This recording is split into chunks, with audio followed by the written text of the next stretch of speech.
This is part 3 of my tutorial to create a hand-bound hardcover book of your favorite fanfiction. I'll be continuing with my example of Manacled.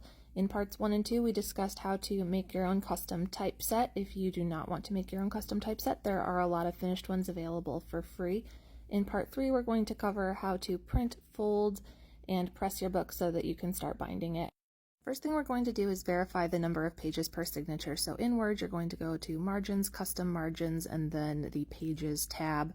You can see that I have this set up as a booklet fold already, and if you used my template, yours will be as well. It's set for 32 pages per booklet, which is going to be 8 pages per signature. You can calculate the number of pages per signature by dividing the number of pages per booklet by 4, since there are going to be 4 pages per sheet of paper. I've bound books with as few as 4 pages per signature or as many as 10 pages per signature, but I think the sweet spot is 6 to 8. It's really a personal preference, and for this book I'm going to stick with 8-page signatures. Next thing we're going to do is come over to File, Print. We are not going to print directly though, because Microsoft Word has this fun quirk where it will make you print the entirety of the booklet all in one go. It will not let you print selections, and which is a little bit risky because if there's an error with the printer, or if you simply don't like how it looks, then you can't stop. It's all or nothing. So what we're going to do instead is print to a PDF, and this is going to give us a PDF in a signatured form, and then we can go ahead and print the PDF.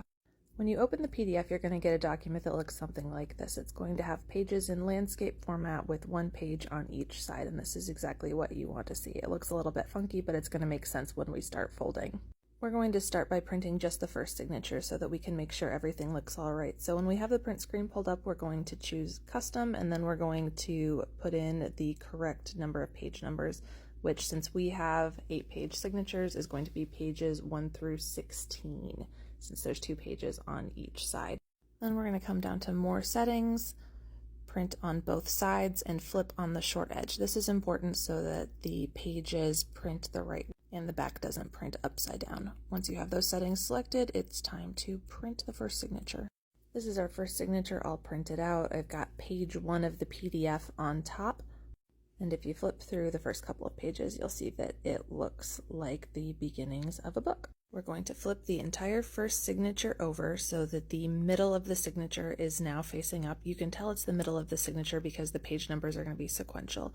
We have page 10 on one side, and the other side is page 11. I don't put page numbers on my pages with chapter headers, so you can verify that it's the right page by flipping over and seeing that that's page 12, so I know that this is going to be page 10 and 11. We're always going to fold sequential pages together because that's how it goes in a book.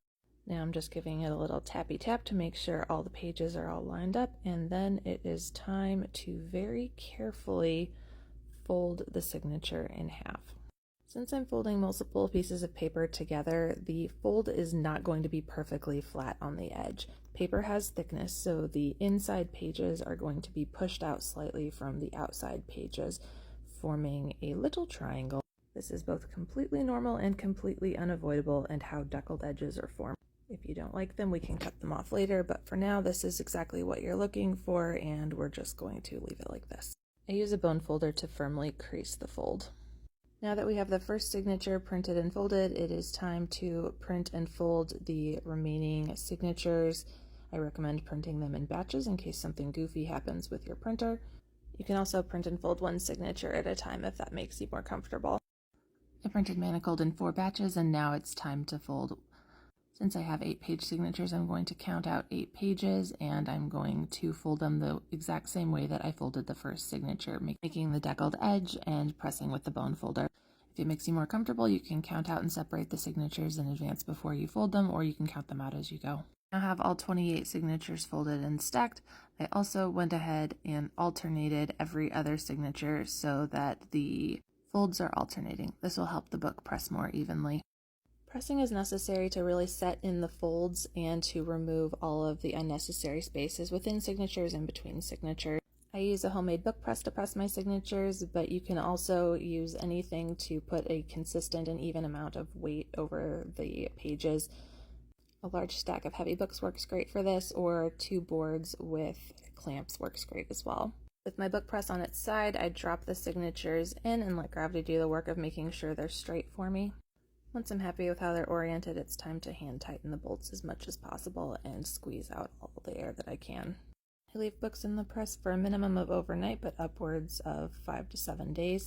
Once it's adequately pressed, then it will be time to cut holes in the signatures and begin sewing up the text block. I'll demonstrate sewing and completing the text block in part 4.